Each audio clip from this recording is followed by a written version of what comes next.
Well, good morning, everyone. And I'm hoping you're all awake and ready to go. And today I've got a few things on the agenda I'd like to cover. But let's start first with some thank yous. You know, we had the live yesterday and it went well. We had almost 100 people that joined us, which was phenomenal, really. Even with all the snafus of trying to get going, I think it went pretty good. But there was one thing that I noticed that I didn't do well was being able to know what the questions are, even though we were trying to keep track of it. And then also there were a number of people that, gave special gifts, and I didn't say thank you when it happened. And it's like, oh my goodness, I gotta find a way to do that better. But I thought, it's never too late to say thank you. So there was a number of people that did a little special gift. And I'm telling you, we'll make sure that money gets to the children. And I want to thank you especially for doing that. I really appreciate it. But there was Mr. T.W., I like that name, and Frank, and Dennis Moon, Mary McSherry, J.J. Allen, and M. Kennels. Thank you so much. I mean, I really appreciate it. Thank you. And, it'll go a long ways to help those kids. So that was the first thing I wanted to touch on today. There was a number of questions that I didn't get answered. I will take those questions and I'll put them on a list, and the next live, I'll make sure we get them covered.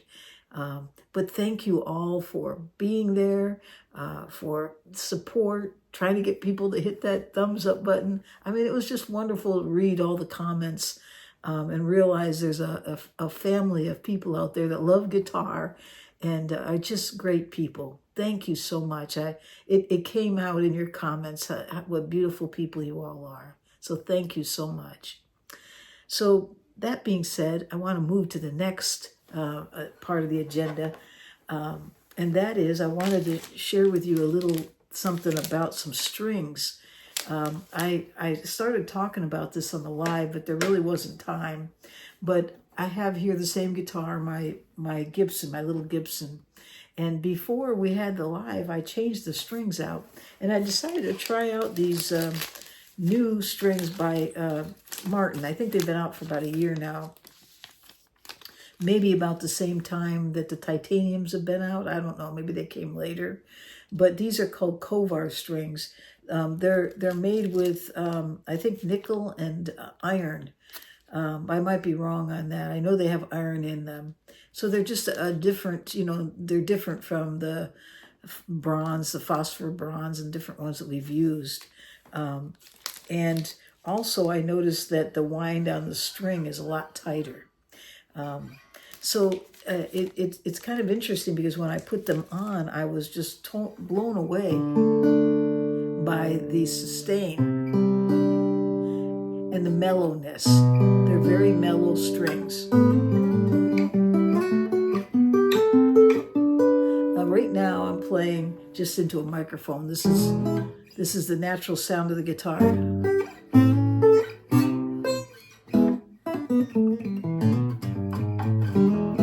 They're very, very nice strings. But one thing about this little guitar is that it has a boxy sound that you can get from it. It's kind of a dry growl in a sense of the bass note. But what I noticed was that with these strings, it's kind of deadened. I can't pull that sound that I used to have elixirs on here and I could pull it out of it. That little thud that I like to get. And usually what you do is you just slightly mute the strings with the heel of your hand. You just barely touch it.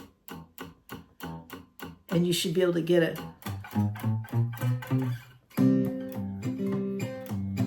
But it's really dead. Did you hear that? Let me show you an example of a guitar where I have the elixirs on. Same size guitar, different company, different woods. This is McKinsey & Marr, great guitar, by the way. Hear it?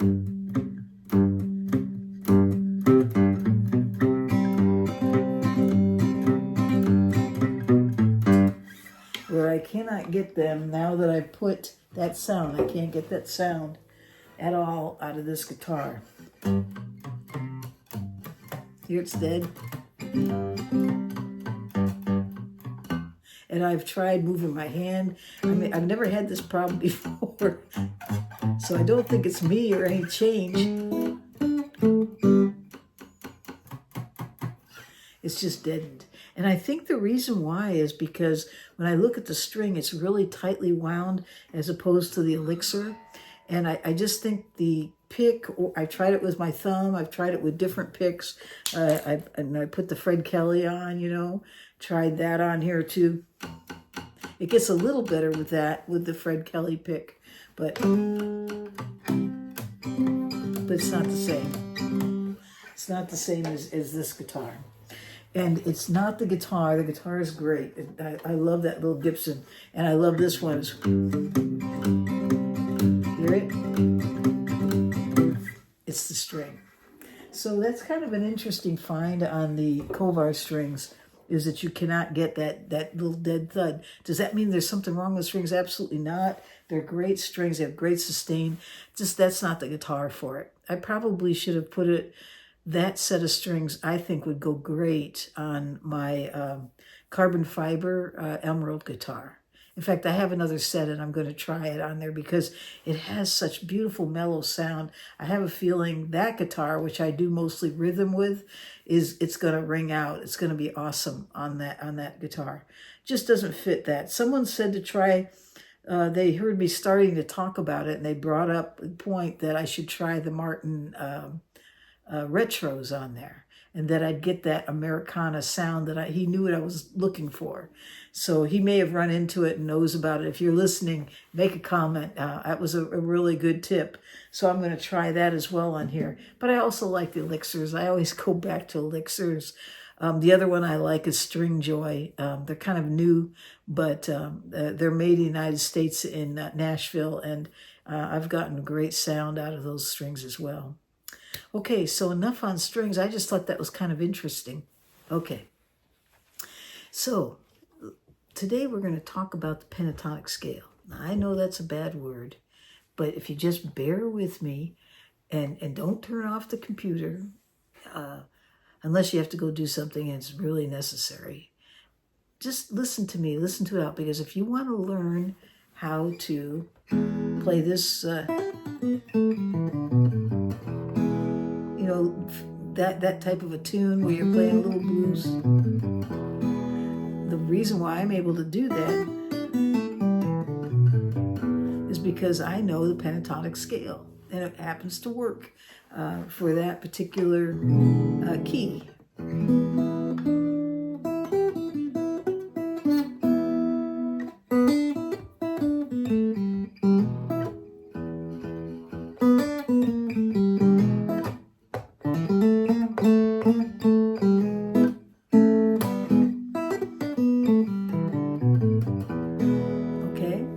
So in order for me to show you how to do that, there's a couple things I need to address. First of all, what's going on down here? Well, the thumb is responsible for strings 4, 5, and 6. So any kind of picking that you do from here on out for what we're going to be doing today, make sure your thumb kind of stays with that job. I know I might get off because sometimes I get sloppy and don't stay on, but really work hard at keeping the thumb to memorize that that's their job. And then these 3 fingers, and your pointer finger is going to take care of string 3, your middle finger is string 2, and your ring finger takes care of the high string, string 1, okay? So, okay?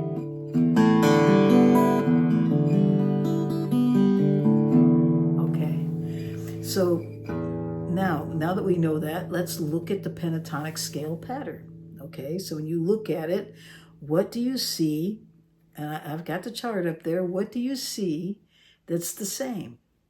Okay, look at it for a little bit, and you'll notice that this particular pattern, this is one of 5 different patterns that you can find in the pentatonic scale. Okay, this is the basic pattern. Okay, and so what's the same is that it's showing the first finger up here when you play is always playing on the, in this case, the 2nd fret. Now you can move this pattern all over the fingerboard, but in this case, we're starting from the 2nd fret, okay? And you can move, or you could, when you play this pattern, you're always going to put your pointer finger, when you get to that string, on the 2nd fret, right? Okay, so keep that in mind because it's really important. And then you'll notice that it tells you what fingers to use. So you're going to use the 1st finger on the low E, and then it wants you to move up 3 frets, and you're going to use your 4th finger to do that, or your pinky finger.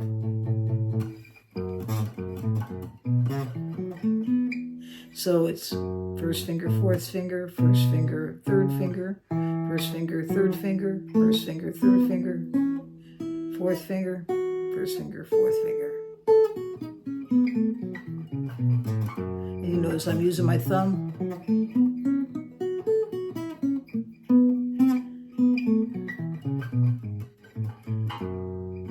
Now I'm messing up.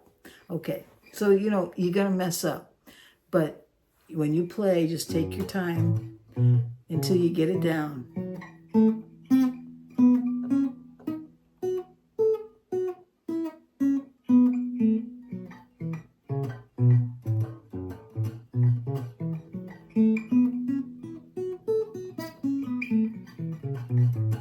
Okay, and when you play it, you can put on a metronome so that you stay to the same beat. I don't have one here, but 1, 2, 3, 4. 1, 2, 3, 4.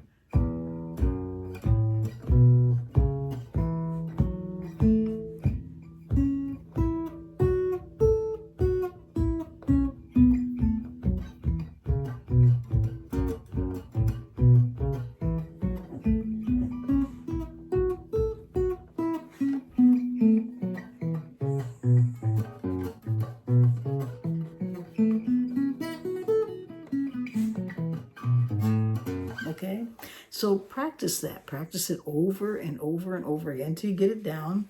And it's something that you really should work on daily. Just do it a little bit at a time. You don't have to spend hours on it, but you do want to get it down. And then once you get that down, you know, move around a little bit. Move up, start on the 5th fret.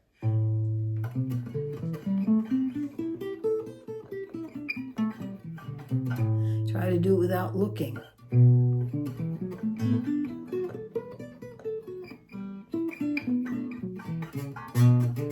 I almost cheated there. Okay, so as you can see, it's not that easy to do that, but if you play around with it, it'll get easier and easier and easier. Okay, so now let's go back to the pattern again. So we've established that there's something that's the same all the time, and that's the job of the 1st finger.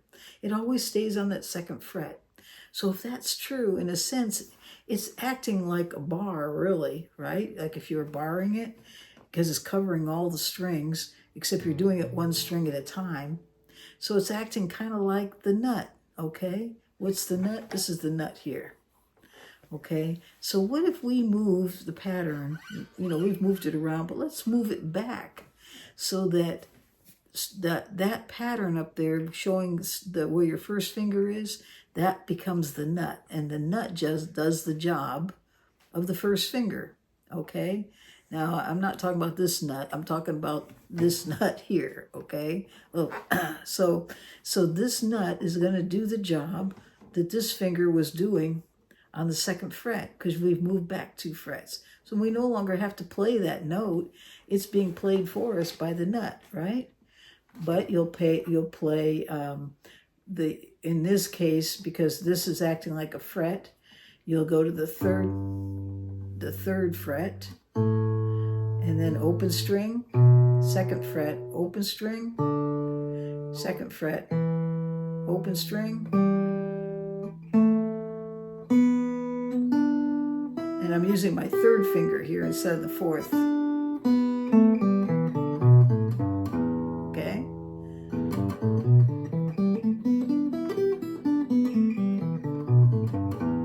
Got it? So basically what we've done was we've taken away the work of this 1st finger by moving back 2 frets. it just so happens up here,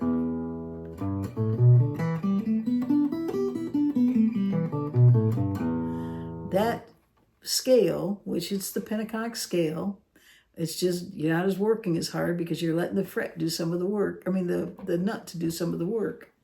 Okay, so that is, but it's still the pentatonic scale. You just don't have to do the work of that, of the pattern for the first finger, right?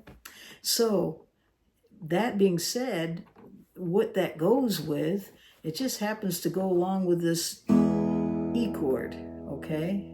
Because listen to this.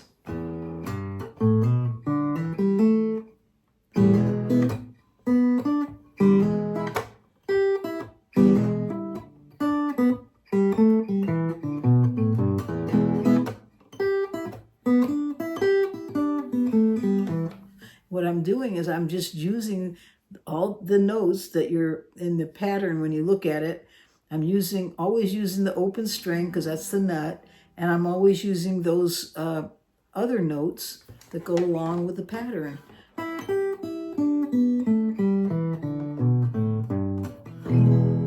Because it goes with that E. And so there's a lot of different things you can do with that when you're kind of playing a bluesy tune.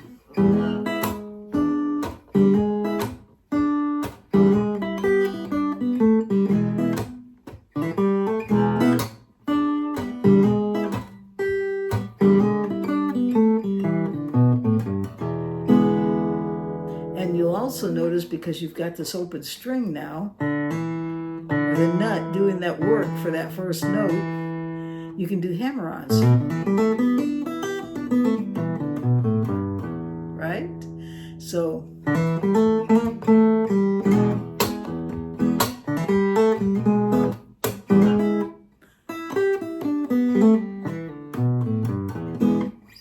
okay, so, but it's just using those same notes, and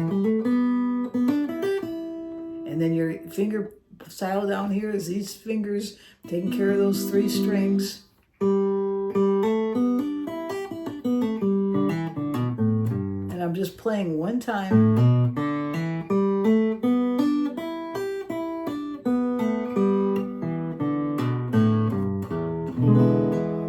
Okay? And so there's a lot you can do with that.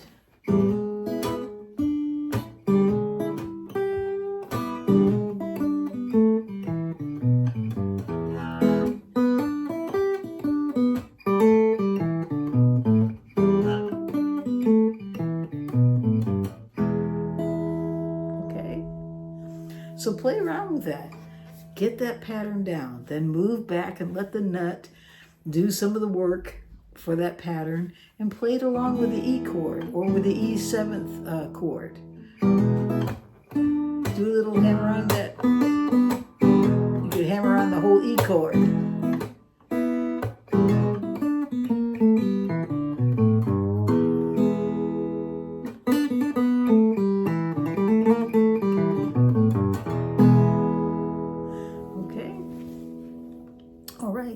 So we're going to end right there. And I hope I didn't confuse you half to death. But if you could just take the patterns and play around with them and look at them, just spend time looking at it. Get it imprinted in your mind. Practice it every day. You know, come take some time.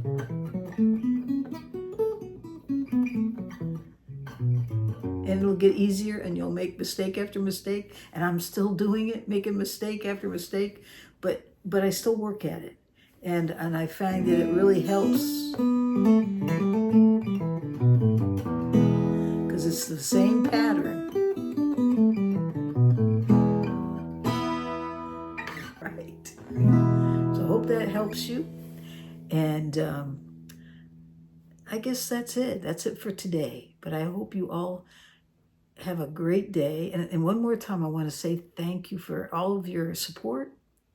And for all of the subscribing and special gifts and the thank yous. Thank you. You've made my day. It really means a lot to me, and I appreciate it. So, all right. So with that, you have a great day or night wherever you are in this world.